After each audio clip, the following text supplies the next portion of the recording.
బావా అసలు పెళ్లి చేసుకుంటే ఎలాంటి వాడిని చేసుకోవాలి బావా? ఏంటి సడన్ గా పెళ్లి మీదకి వెళ్ళింది టాపిక్? అక్కని నిన్ను చూసాక అనిపించిందిలే బావా. కోపం వస్తే కొట్టేయడానికి, వంక పెట్టి తిట్టేయడానికి, ఇంట్లో నుంచి నెట్టేయడానికి మనకంటూ ఒకడు ఉండాలి కదా. ఇవన్నీ బయట వాళ్ళ మీద చూపిస్తూ ఊరుకుంటారా చెప్పు? అంతెందుకు నిన్నంటే నువ్వు ఊరుకుంటావా చెప్పు? అందుకే పెళ్ళంటూ ఒకటి చేసుకుంటే మనకంటూ ఒకడు పడుంటాడు. అంటే నువ్వు ఇప్పుడు అర్జెంట్గా పెళ్లి చేసుకుని ఆయన గృహహింస పెట్టేసి నీ శాడిజం మొత్తం ఆడమి చూపెడతావా? అందుకే బావా నువ్వంటే నాకు ఇష్టం. ఫీలింగ్స్ ని ఇట్టే క్యాచ్ చేసేస్తావు. ఈ క్యాచ్లు బౌల్డ్లు మీ అక్కని చేసుకున్నాకే తెలిసేలే. ఈ మధ్యన కోపం వచ్చినప్పుడు ఎవరి మీద చూపించాలో అర్థం కాక నా మీద నాకు ఫ్రస్ట్రేషన్ వచ్చేస్తాం బావా. పెళ్లి వయసు వచ్చిన ప్రతి అమ్మాయికి వచ్చే జబ్బేది. అందుకే ఎలాంటి వాడిని చేసుకుంటే నా ఫ్రస్ట్రేషన్ ఫుల్ స్టాప్ పడుతుందో చెప్పావనుకో వాళ్ళేసి పట్టేద్దాం. ఈ క్వశ్చన్ అడగాల్సింది భావన కాదు అక్కనే. ఏ దీని గురించి దానికి బాగా తెలుసు కాబట్టి. ఎందుకంటే నన్ను పట్టింది కాబట్టి. అక్క నిన్ను పట్టిందా? ఎలా బావా? మీ అక్క నేను ఒకటే కాలేజ్. తెలుసు. ఒక రోజు ఒక అమ్మాయికి ప్రపోజ్ చేయడం మీ అక్క చూసింది. శ్రీదేవికా? yes. What a interesting topic. చెప్పు చెప్పు. కానీ నేను శ్రీదేవికి ప్రపోజ్ చేస్తే రిజెక్ట్ చేసింది. అయ్యో అప్పుడు నీకు బాధ వేసి ఉంటదే? లేదు, శ్రీదేవి మీద జాలేసింది. మరి అప్పుడు అక్క ఏం చేస్తోంది? చెట్టు పక్కన నక్కి గుంట నక్కలా చూస్తుంది. అప్పుడు శ్రీదేవితో నేను ఇలా అన్నా, ఉండి పైకి ఎక్కుతా, నేను ప్రపోజ్ చేస్తే రిజెక్ట్ చేస్తావా? నీకు పెళ్ళయ్యాక నేను పెళ్లి చేసుకుంటా, నీ ఇంటి పక్కనే ఇల్లు తీసుకుంటా, నా భార్య వారానికి 2 సార్లు షాపింగ్ చేస్తూ నాతోటి ఇంటి పని వంట పని చేపిస్తూ కాలు మీద కాలేసుకుని కూల్ డ్రింక్ లో స్ట్రా వేసుకుని స్టార్ మహిళ చూస్తుంటే అది చూసిన నువ్వు అయ్యో ఇంతటి అదృష్టాన్ని వదిలేసుకున్నానే అని కుళ్ళి కుళ్ళి ఏడవకపోతే నా పేరు అద్దులే. తొడయిగ్గా ఉంది, తగలరని చోట తగిలింది అనుకో తలక నొప్పి అని పెద్ద డైలాగ్ కొట్టా. శ్రీదేవి కనెక్ట్ అవుద్ది అనుకున్నా, మీ అక్క కనెక్ట్ అయ్యింది. తర్వాత ఏమైంది? ఫ్రీగా ఇన్ని సర్వీసులు చేస్తుంటే ఎవడు వదులుకుంటాడో కాలేజ్ అయిపోయాక కట్నం ఎక్కువ ఇచ్చి మీ అక్క కట్టేసుకుంది. పాపం. అవును బావా, ఇంతకీ ఇప్పుడు శ్రీదేవి నీతో టచ్ లో ఉందా? మీ అక్కతో మాత్రం అస్సలు చెప్పకూడదు, ప్రామిస్. అస్సలు చెప్పను. కాల్గేట్. కాల్గేట్ అంటే పేస్ట్ కదా. ప్రామిస్ కూడా పేస్టే కదా బావా. ముందు మ్యాటర్ చెప్పు. టచ్ లో కాదు, రోజు మీ అక్క ఫోన్ నుంచే మాట్లాడతా. అమ్మా, నీకు ఇంకో విషయం తెలుసా? నీకు తెలియకుండా అప్పుడప్పుడు నీ ఫోన్ నుంచి కూడా మాట్లాడేసా. అమ్మా, అయితే సిరిమల్లి శ్రీదేవి కూతురే. టచ్ లో ఉండి మరి తెచ్చి ఇంట్లో పెట్టావన్నమాట. విన్నావా అక్క? అక్క ఎక్కడా?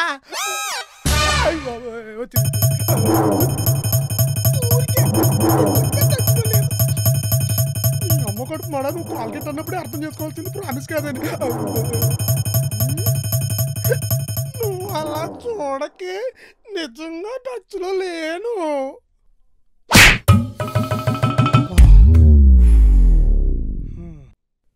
ఇప్పుడు నువ్వు నన్ను సీరియస్ గా కొట్టావా, వేళ కొలంగా కొట్టావా? సీరియస్ గానే కొట్టా. సీరియస్ అయితే ఓకే, ఎందుకంటే నా దగ్గర వేళ కొలాలు పనిచేయవు. వస్తా.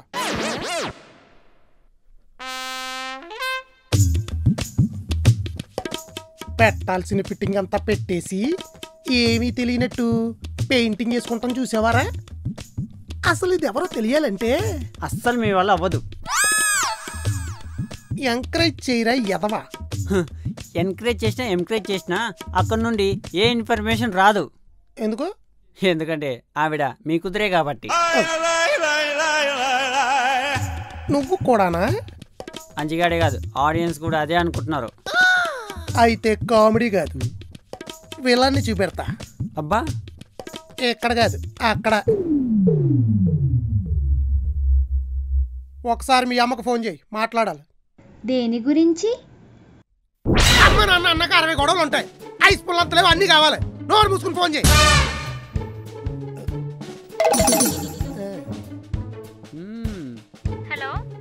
హలో మమ్మీ, నీకు డాడీకి ఏవో 60 గొడవలు ఉన్నాయంట కదా, దాని గురించి ఏదో మాట్లాడాలంట.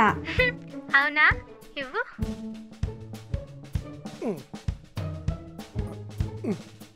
హలో. ఏంటండి మీరు మన 60 గొడవల గురించి అమ్మాయితో అంటారా? సిగ్గులేదు? సిగ్గా? ఇదిగా ఇప్పుడు నేను నీతో కామెడీ చేయట్లేదు, సిగ్గుపడ్డానికి. కొంపదే సీరియస్ వార్నింగ్ ఏమైనా ఇవ్వబోతున్నారా ఏంటి? నాకు నవ్వు వచ్చేస్తాను చెప్తున్నా. ఏంట్రా ఈ బ్యాచ్ అంతా ఎలా ఉన్నారు? విలన్ చూడు, నువ్వెవరు, ఇదెవరు, అసలు ఈ ప్లాన్ ఏంటి? మర్యాదగా చెప్పలేదనుకో నాలోని మృగాన్ని చూస్తాం. ఏ మృగం? క్రూర మృగమా, కూర మృగమా? ఇంకా లాభం లేదు. నీకు అసలు బుద్ధి ఉందా? చిన్న పిల్లతో ఆటలేంటి? ఇలా ఎవరింటికి పడితే ఆడింటికి బ్యాగ్ ఇచ్చి పంపించేస్తావా? నీకు ఇలా కాదు.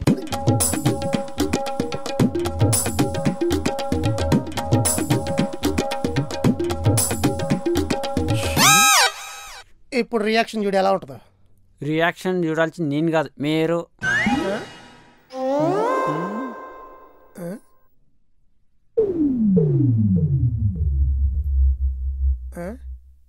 అమ్మని పట్టుకొని అన్ని తిట్లు తిడతావా?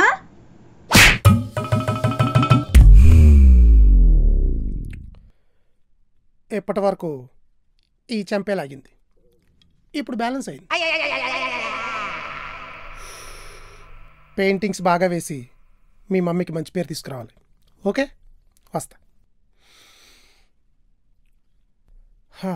ఎర్ర చొక్కా వేసుకున్నానని అందరూ ఎర్రగొట్టేస్తున్నారు. ఏ జన్మలో ఏ పాపం చేశారో ఈ జన్మలో ఇలా ఇరుకున్నారు. అవును, పెళ్లి బంధం 7 జన్మలు అంటారు కదా. నేను ఇప్పుడు ఏ జన్మలో ఉన్నానో ఎలా తెలుస్తుంది అంటారు? తలక్రిందులుగా తపస్సు చేయండి, తెలుస్తుంది. ఏదో జోకులు వేయవనుకో మన బిల్డింగ్ నుంచి నేను ఎలాడదీస్తా తలకిందులుగా. అయినా ఇన్వెస్టిగేషన్ స్టార్ట్ చేయాల్సింది సిరిమల్లి దగ్గర నుంచి కాదురా, శ్రీమతి దగ్గర నుంచి. నాకెక్కడో కొడుతుందిరా, ఈ సిరిమల్లిని తీసుకొచ్చింది మీ పెద్ద అమ్మగారేమోనని. ఆ పొట్టది కూడా పెర్ఫార్మెన్స్ మామూలుగా చేస్తుందా? అంతేనంటారా? లేకపోతే నేను మన ఇంట్లో చేసినవన్నీ ఆ పిల్లకాయలా తెలుస్తాయి. ఆ ఇంట్లో కూడా చేశారు కాబట్టి. అబ్బా, అర్థమైంది. అయితే ఇప్పుడు ఏం చేద్దామంటారు? ముందు మీ పెద్దమ్మాయి గారి బంధువుల్లో నాకు తెలియని బంధువులు ఎవరైనా ఉన్నారేమో కనుక్కోవాలి. ఎలా అడగాలి? ఎవరిని? పెద్ద అమ్మాయి గారిని. ఆవిడున్న కోపానికి ఇప్పుడు వెళ్ళి అడిగితే చెంపలు కూడా కాలేవు. ఎక్కడ కొడతారో ఆవిడకే తెలీదు. ఆవిడ కోపం కరిగించే ఐడియా నా దగ్గర ఉంది. Wait and see. అత్తయ్య గారు, ఈ దసరా పండక్కి మీరు మావయ్య గారు మా ఇంటికి రావాల్సిందే. ఎందుకంటే ఈ లాక్డౌన్ వల్ల మనం కలిసి చాలా లాంగ్ అయిపోయింది. అందుకని ఓ 10 రోజులు, ఒక 20 రోజులు, ఒక నెల రోజులు ఉండేలా వచ్చారంటే మేము చాలా సంతోషిస్తాం. మావయ్య గారికి కూడా చెప్పండి. ఏమండి? ఎవరు? అత్తయ్య గారు. ఏ అత్తయ్య గారు? నాకున్నది ఒకతే పెళ్ళం, ఒకరే అత్తయ్య గారు. మరది వాళ్ళ అమ్మమ్మ గారు కదా మీ అమ్మగారు.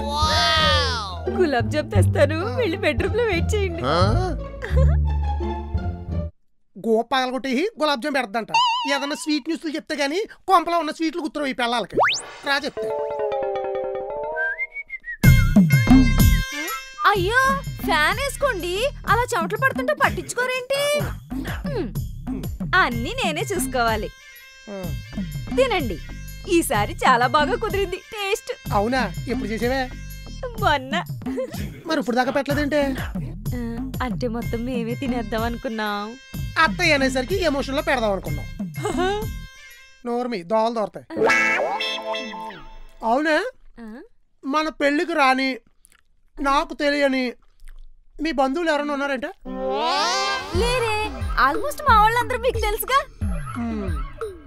బాగా ఆలోచించు. దూరంగా ఉండిపోయిన వాళ్ళు, బీరకాయ పీచు, కొబ్బరికాయ పీసు, అదర్ స్టేట్స్ లో, అదర్ కంట్రీస్ లో. ఎవరున్నారే? ఎవరున్నారు యుఎస్ లో? నువ్వు నీ నిద్ర మొహం మాటలు పదెక్కడి నుండి.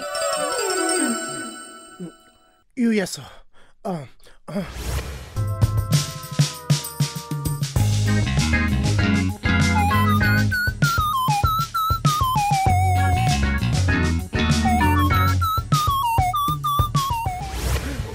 దాని గెటప్, దాని ట్రాలీకి ఉన్న ఫ్లైట్ లగేజ్ ట్యాగ్స్ ఎక్కడ కొట్టేస్తుంది. అర్జెంటుగా మావయ్య గారికి ఫోన్ చేయాలి. హలో అల్లుడు. హలో మావయ్య గారు, అత్తయ్య గారి విషయం చెప్పారా? చెప్పింది బాబు. మీరు తప్పకుండా రావాలి మరి. నువ్వు పిలిచాక రాకుండా ఉంటావా? అది నెల రోజులు. అవును, మావయ్య గారు మనకి యూఎస్ఏలో ఎవరైనా చుట్టాలు ఉన్నారా? యుఎస్ఏలో ఉన్నారు అల్లుడు, కానీ వాళ్ళు యుఎస్ వెళ్ళి చాలా ఏళ్ళయింది. ఇప్పుడు మన కాంటాక్ట్ లో లేరు. ఎందుకు బాబు? వాళ్ళకి ఎవరైనా అమ్మాయి ఉందా? ఒక అమ్మాయి ఉందని విన్నాను. ఎందుకు బాబు? ఏం లేదులేండి, మీకు కుదిరితే ఇప్పుడు ఆ అమ్మాయి ఏం చేస్తుంది, ఎక్కడుంది ఏమైనా కనుక్కుంటారా? ఎందుకు బాబు? అవును, ఎందుకు? ఏం లేదు మావయ్య గారు, ఈ మధ్యన మన ఇండియా వాళ్ళు అమెరికా వెళ్ళి తెలుగు మాట్లాడడం మర్చిపోతున్నారు. అందుకని నాకు వచ్చిన కొంచెం తెలుగు నేర్పిద్దామని.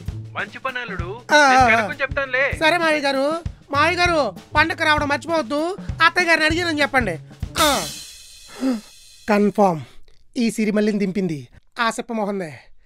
కానీ ఈ డ్రామా అంత ఎందుకు ఆడుతుంది? వన్స్ ఇది అదేనని మా మావయ్య గారు తేల్చాలి, అప్పుడు ఉంటుంది దీనికి.